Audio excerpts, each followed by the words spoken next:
ये एक metallic rod है और इस रीजन में एक constant magnetic field normally inwards यानी कि स्क्रीन से नॉर्मली अंदर की तरफ एग्जिस्ट कर रहा है। ये एक दूसरा रॉड है जो पहले वाले बेंट रॉड के साथ सटा हुआ है, जिससे कि ये दोनों रॉड्स मिलकर एक क्लोज्ड लूप बना रहा है। इस लूप का एरिया इस शेडेड पोर्शन से इंडिकेटेड है। अब चूंकि इस सरफेस को पेनेट्रेट करके फील्ड लाइंस क्रॉस कर रहा है तो इसमें एक मैग्नेटिक फ्लक्स बन रहा है। यहाँ चूंकि मैग्नेटिक फील्ड सरफेस पे नॉर्मल है तो फ्लक्स मैग्नेटिक फील्ड के मैग्नीट्यूड और एरिया के मैग्नीट्यूड के प्रोडक्ट के बराबर होगा। अभी अगर हम इस रॉड को आगे पीछे मूव करें तो इस क्लोज्ड लूप के साथ एसोसिएटेड एरिया भी चेंज होगा। सो भले ही मैग्नेटिक फील्ड कांस्टेंट क्यों ना हो, एरिया के चेंज होते साथ फ्लक्स भी चेंज होगा। और Faraday's law of electromagnetic induction से हमें पता है कि मैग्नेटिक फ्लक्स के चेंज होते साथ ही इस लूप में एक इंड्यूस्ड ईएमएफ क्रिएट होगा, जिससे इस लूप में इलेक्ट्रिक करंट एस्टेब्लिश्ड होगा। ये इंड्यूस्ड ईएमएफ इस रॉड के मोशन के कारण पैदा हो रहा है, इसीलिए इस ईएमएफ को मोशनल ईएमएफ कहा जाता है। तो आज के इस वीडियो में हम इसी मोशनल ईएमएफ को पता करेंगे। तो यहाँ सबसे पहले हम लोग क्या करते हैं, इसका जो डायमेंशन है इन रॉड्स का, ये डायमेंशन यहाँ पर लिख लेते हैं। लेट अस से कि यहाँ से यहाँ तक का जो लेंथ है, ये वाला लेंथ, ये लेंथ है L, और इस कॉर्नर से ये जो रॉड है जो कि मूव कर सकता है, इस रॉड तक का जो डिस्टेंस है ये डिस्टेंस है x। यहाँ से यहाँ तक का अभी राइट नाउ ये जो डिस्टेंस है ये डिस्टेंस है x। हम क्या करेंगे, इस रॉड को मूव करवाएंगे। किस तरह से मूव करवाएंगे, इस रॉड को हम लोग दाहिनी तरफ ले जाएंगे। इस तरह से हम लोग इसे दाहिनी तरफ धकेल रहे हैं। तो इसे एक सर्टेन वेलोसिटी से धकेला गया, लेट अस से द स्पीड इज v। तो इसे हम लोग इस डायरेक्शन में पुश कर रहे हैं और इसके पास एक सर्टेन वेलोसिटी है। राइट नाउ इसके पास एक वेलोसिटी है v। और यहाँ पर मैग्नेटिक फील्ड, जैसे कि हम बात कर रहे थे, ये नॉर्मली इनवर्ड्स है, तो ये मैग्नेटिक फील्ड यहाँ रिप्रेजेंटेड है, ये अंदर की तरफ है। इस पूरे रीजन में मैग्नेटिक फील्ड अंदर की तरफ है। तो राइट नाउ इस एरिया को पेनेट्रेट करते हुए फील्ड लाइन क्रॉस कर रहा है, तो यहाँ पर इसके साथ एसोसिएटेड एक मैग्नेटिक फ्लक्स होगा। उसी मैग्नेटिक फ्लक्स को सबसे पहले इस पॉइंट ऑफ टाइम में जो मैग्नेटिक फ्लक्स होगा, उस मैग्नेटिक फ्लक्स को हम यहाँ पर पता कर रहे हैं। वो ऑब्वियसली बराबर होगा जो मैग्नेटिक फील्ड का मैग्नीट्यूड है इनटू ये जो एरिया है, एसोसिएटेड जो एरिया है उसका मैग्नीट्यूड होगा लेंथ, ये L, और ये जो इसका ये वाला जो साइड है x। तो ये जो एरिया है इसका लेंथ और ब्रेड्थ देखें x और L है, तो x इंटू L या L इंटू x, ये हो गया ये एरिया। तो मैग्नेटिक फील्ड का मैग्नीट्यूड और एरिया का मैग्नीट्यूड इसे मल्टीप्लाई कर दे तो हमें फ्लक्स मिल जाएगा, मैग्नेटिक फ्लक्स। राइट नाउ अभी कितना है मैग्नेटिक फ्लक्स, वो मिल गया। अब चूंकि ये मूव कर रहा है, v वेलोसिटी से मूव कर रहा है, इसके कारण इसके फ्लक्स में चेंज होगा। अब देखें, हमें पता है कि उस फ्लक्स के चेंज होने के कारण एक ईएमएफ इंड्यूस्ड होगा, और Faraday's law of electromagnetic induction कहता है कि ये बराबर होता है negative of d phi d t के, मतलब फ्लक्स के रेट ऑफ चेंज के बराबर होता है। ऑब्वियसली उसके नेगेटिव वैल्यू के बराबर होता है ये इंड्यूस्ड ईएमएफ। अब देखिए हम क्या करेंगे, ये नेगेटिव साइन क्या करता है, हमें सिर्फ डायरेक्शन बताता है करंट का या इंड्यूस्ड ईएमएफ का, कि किस डायरेक्शन में वो करंट को फ्लो करवाएगा। हम करंट का जो फ्लो होगा इसे हम पता कर लेंगे लेंज़ेस लॉ से। तो चीज़ों को सिंपल रखने के लिए हम क्या करते हैं, यहाँ पर ये जो ईएमएफ है, ईएमएफ का एब्सोल्यूट वैल्यू पता करते हैं। तो अगर एब्सोल्यूट वैल्यू ही हम पता कर रहे हैं तो ऑब्वियसली इस नेगेटिव साइन को देने का कोई मतलब नहीं बनता है। हम एब्सोल्यूट वैल्यू ऑफ ईएमएफ पता कर रहे हैं, उसका मैग्नीट्यूड जो होगा, मैग्नीट्यूड का एब्सोल्यूट वैल्यू। आगे डायरेक्शन के लिए हम लेंज़ लॉ यूज़ करेंगे। अब इसी को हम ऐसे लिखेंगे डी डी टी, और ये जो फाई है मैग्नेटिक फ्लक्स है, ये बराबर हो जाएगा बी एल एक्स के। अब यहाँ पर देखें बी जो है मैग्नेटिक फील्ड, ये तो कांस्टेंट है, ये इस टाइम पे डिपेंडेंट नहीं है, तो ये यहाँ से हम बाहर निकाल सकते हैं। अब L देखें क्या है, L ये वाला लेंथ है, ये भी टाइम के साथ वेरी नहीं कर रहा, कांस्टेंट है, तो इसे भी हम यहाँ बाहर निकाल सकते हैं। लेकिन X जो है ये वेरी करेगा। क्यों वेरी करेगा? क्योंकि जैसे ही हम रॉड को यहाँ से मूव कराएंगे, इस रॉड को जैसे ही हम ऐसे मूव कराएंगे, x का वैल्यू देखें बढ़ते जा रहा है। तो यहाँ पर x जो है ये x टाइम डिपेंडेंट है, तो यहाँ से हम x को रखेंगे अंदर, तो यहाँ से ये हो जाएगा b और l बाहर चला जाएगा और d dt ऑफ x, और d dt ऑफ x यहाँ पर देखें ये क्या है, ये वेलोसिटी के बराबर है, क्योंकि डिस्टेंस का time rate of change is velocity. यहाँ पर ध्यान दें कि NCERT जो है, NCERT में आपको वेलोसिटी इस डायरेक्शन में दिखेगा, और चूंकि इस डायरेक्शन में वेलोसिटी होने के कारण x के घटने से v का पॉजिटिव वैल्यू निकल के आता है, इसीलिए उस केस में जो NCERT फॉलो कर रहा है, उस केस में जो v का वैल्यू है ये नेगेटिव dx dt होगा, लेकिन इस केस में v जो है ये dx dt के बराबर होगा, क्योंकि x के बढ़ते साथ v का पॉजिटिव वैल्यू आ रहा है। तो ये जो dx dt है, ये dx dt हमें दे रहा है ये v, ये स्पीड, जिस स्पीड से ये रॉड मूव कर रहा है। So that is equal to b into l into v। ये EMF का मैग्नीट्यूड हमने निकाल लिया, मतलब इस सर्किट में, ये जो सर्किट बन रहा है यहाँ पर, इस सर्किट में जो EMF बन रहा है ये BLV के बराबर है। लेकिन अभी तक करंट का डायरेक्शन हमें पता नहीं है। अब करंट के डायरेक्शन को पता करने के लिए हम आसानी से यूज़ कर सकते हैं लेंज़ेज लॉ। तो इसके लिए हम क्या करते हैं, हम इसी सर्किट का साइड व्यू यहाँ पर कंसिडर कर लेते हैं। सबसे पहले देखिए ये रॉड जो है, इस रॉड में जो वेलोसिटी है, ये वेलोसिटी इस डायरेक्शन में है, और जो मैग्नेटिक फील्ड है, मैग्नेटिक फील्ड बिल्कुल नीचे की तरफ ऐसे मैग्नेटिक फील्ड होगा, क्योंकि हम साइड व्यू कंसिडर कर रहे हैं। सो ये मैग्नेटिक फील्ड का डायरेक्शन है। अब देखिए यहाँ पर हमें पता है कि इस सर्किट से करंट का फ्लो होगा इंड्यूस्ड EMF के कारण, लेकिन डायरेक्शन हमें नहीं पता। हम यहाँ पर अप्लाई करेंगे लेंज़ेज लॉ। लेंज़ेज लॉ क्या कहता है?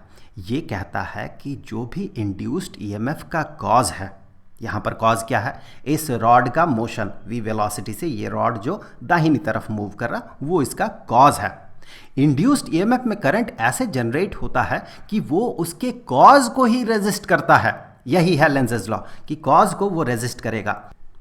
तो कॉज को रेजिस्ट करेगा, इसका मतलब ये होगा कि ये रॉड, इसे अगर v वेलोसिटी देकर हम छोड़ दे, और मान लें कि ये फ्रिक्शनलेस, ये जो कांटेक्ट है ये फ्रिक्शनलेस है, तो अगर v वेलोसिटी देकर हम इसे छोड़ दे, तो फिर ये रॉड धीरे धीरे स्लो होता जाएगा और ये आगे चल के रुक जाएगा, बिना फ्रिक्शन का ही रुक जाएगा।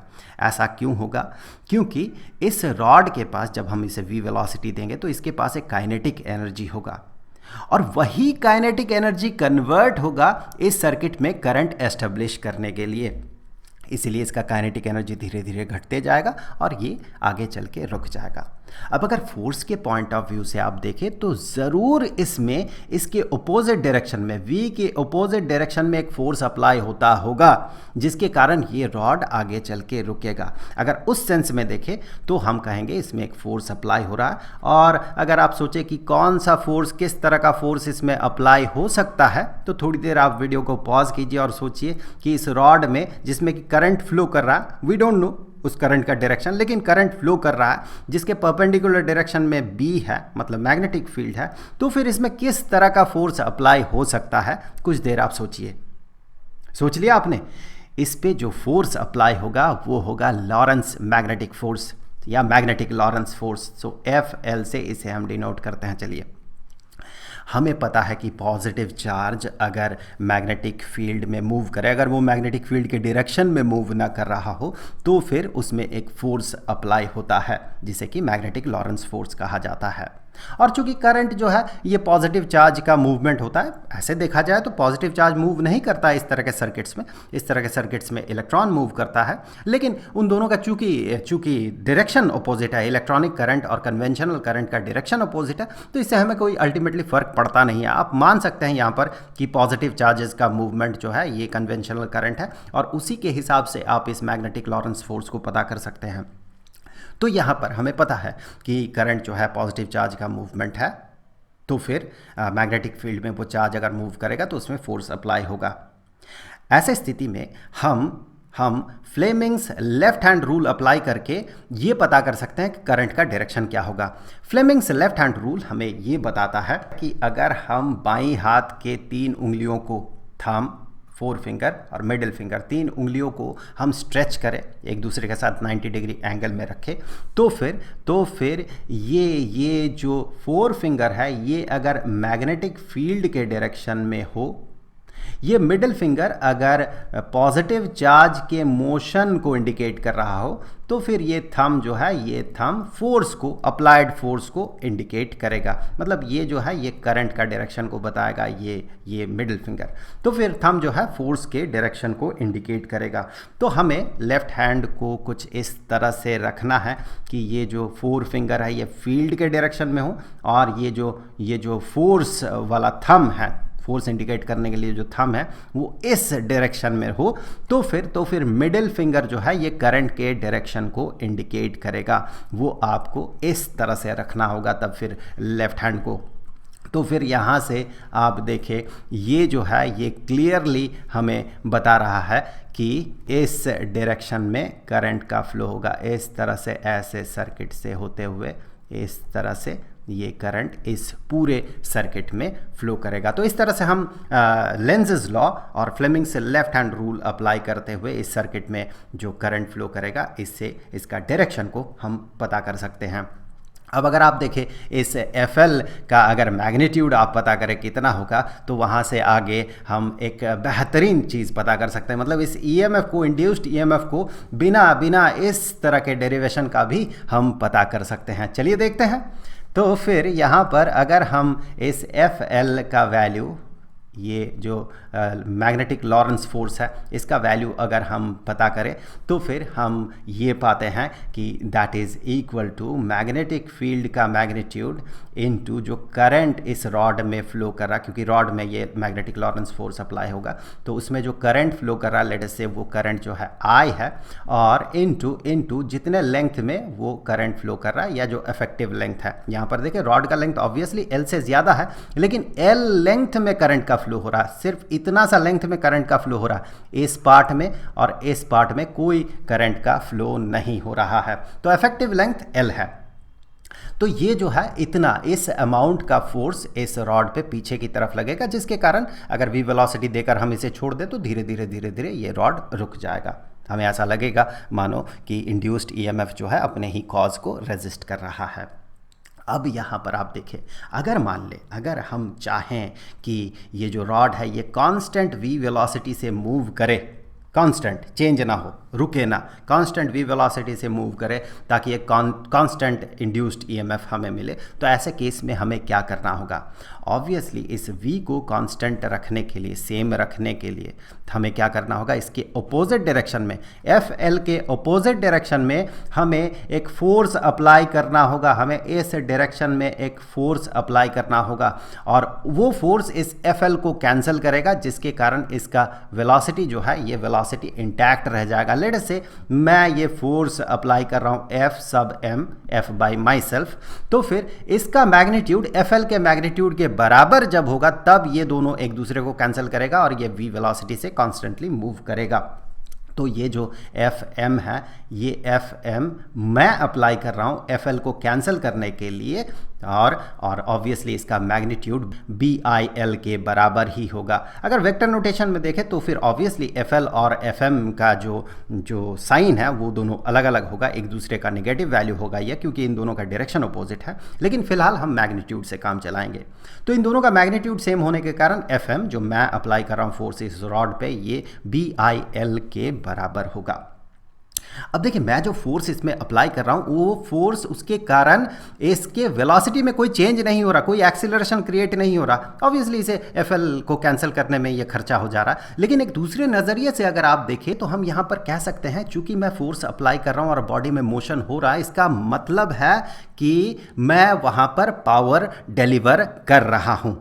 फोर्स अप्लाई कर रहा हूँ, फोर्स के कारण वेलोसिटी है मतलब डिस्प्लेसमेंट हो रहा, मतलब वर्क डन हो रहा, और work done divided by time is equal to power. तो ऐसे में हम कह सकते हैं कि हम इसमें एक पावर डिलीवर कर रहे हैं। उस पावर डिलीवरी का क्या हो रहा, इसमें तो एक्सेलरेशन नहीं हो रहा। ऑब्वियसली वो जो पावर हम डिलीवर कर रहे हैं वो सर्किट उसे कंज्यूम कर रहा, और सर्किट इसे पावर डिसिपेशन के तौर पे, एनर्जी डिसिपेशन के तौर पे इसे छोड़ दे रहा है। क्योंकि ऑब्वियसली अगर सर्किट में अगर रेजिस्टेंस रहे और उसमें करंट फ्लो करे तो ऑब्वियसली पावर डिसिपेशन होगा। तो यहाँ पर देखें मैं कितना पावर डिलीवर कर रहा हूँ इस रॉड पे, उसे हम कैसे पता करेंगे। आपने 11th में पढ़ा होगा कि अगर कोई बॉडी v वेलोसिटी से मूव कर रहा है और उसमें अगर F फोर्स अप्लाई किया जा रहा तो इंस्टेंटेनियस पावर डिलीवरी जो है उस इंस्टेंट में अगर वेलोसिटी v हो तो इंस्टेंटेनियस पावर डिलीवरी जो होता है ये होता है applied force dotted with velocity. अब चूंकि यहाँ पर फोर्स और वेलोसिटी का डायरेक्शन सेम है तो इस केस में हम कह सकते हैं कि पावर डिलीवरी जो होगा ये power delivered by me that is equal to F M into V. क्योंकि दोनों सेम डायरेक्शन में है तो यहाँ पर दोनों के मैग्नीट्यूड का प्रोडक्ट ये होगा पावर डिलीवरी। तो यहाँ पर देखें मैं जो पावर डिलीवर कर रहा हूँ इस रॉड पे ये होगा BIL जो कि FM का वैल्यू है इंटू V। तो इतना पावर मैंने डिलीवर किया इस रॉड पे। अब उस पावर का हो क्या रहा है, मैं जो यहाँ पर प्रोवाइड कर रहा हूँ उसका क्या हो रहा है, वही सर्किट में पावर डिसिपेशन के तौर पे डिसिपेटेड हो रहा है। हमें पता है कि एक सर्किट का अगर वोल्टेज, एक सर्किट में अगर वोल्टेज V हो और उसमें करंट अगर I फ्लो करे तो इस केस में जो पावर डिसिपेशन होता है that is equal to V into I। इस केस में V जो है इंड्यूस्ड EMF है, उसके साथ इस सर्किट में फ्लो किया हुआ करंट का प्रोडक्ट जो है ये हमें इस सर्किट का पावर डिसिपेशन बताएगा, जो कि आपने इलेक्ट्रिक करंट के चैप्टर में पढ़ा था। तो यहाँ पर देखिए मैं जो पावर इस रॉड को दे रहा हूँ उतना ही पावर ये सर्किट जो है ये सर्किट डिसिपेट करके दे रहा है, मतलब बाहर निकाल दे रहा है। अब अगर इन दोनों को आप इक्वेट करें, दोनों ऑब्वियसली बराबर होगा, मैं जो पावर दे रहा हूँ वही ये डिसिपेट कर रहा। अगर मैं इन दोनों को इक्वेट करूँ तो हमें क्या मिलेगा, देखिए induced EMF into current is equal to BIL into V।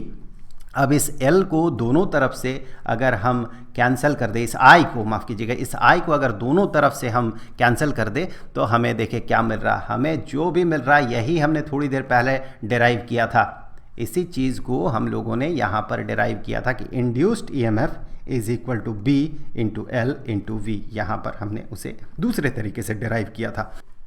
तो इसे हम मैग्नेटिक लॉरेंस फोर्स और साथ ही साथ जो पावर डिसिपेशन का फॉर्मूला इससे भी पता कर सकते हैं। तो अब यहाँ पर आगे देखें, अगर करंट का मैग्नीट्यूड हमें पता करना होगा तो करंट का मैग्नीट्यूड पता करने के लिए हम यहाँ पर ओम्स लॉ अप्लाई कर सकते हैं। ये आपको पता है, ओम्स लॉ हम पता कर सकते हैं। ओम्स लॉ ये कहता है कि V is equal to IR। चूँकि इस केस में V के जगह हम इंड्यूस्ड EMF यूज़ करेंगे तो induced EMF is equal to IR। यहाँ पर I जो करंट फ्लो कर रहा वो है, इस सर्किट में जो करंट फ्लो कर रहा वो है, और R इस पूरे सर्किट का रेजिस्टेंस है। तो यहाँ से आगे हम ये कह सकते हैं अगर करंट पता करना है तो current is equal to induced EMF divided by उस सर्किट का रेजिस्टेंस। तो आई होप कि ये वीडियो आपके लिए हेल्पफुल रहा होगा। अगले वीडियो में हम नेक्स्ट मुद्दे पर बात करेंगे। तो पूरे प्लेलिस्ट का जो लिंक है वो आपको नीचे डिस्क्रिप्शन बॉक्स में मिल जाएगा। तो मिलते हैं अगले वीडियो में, तब तक के लिए खुश रहें। Good bye.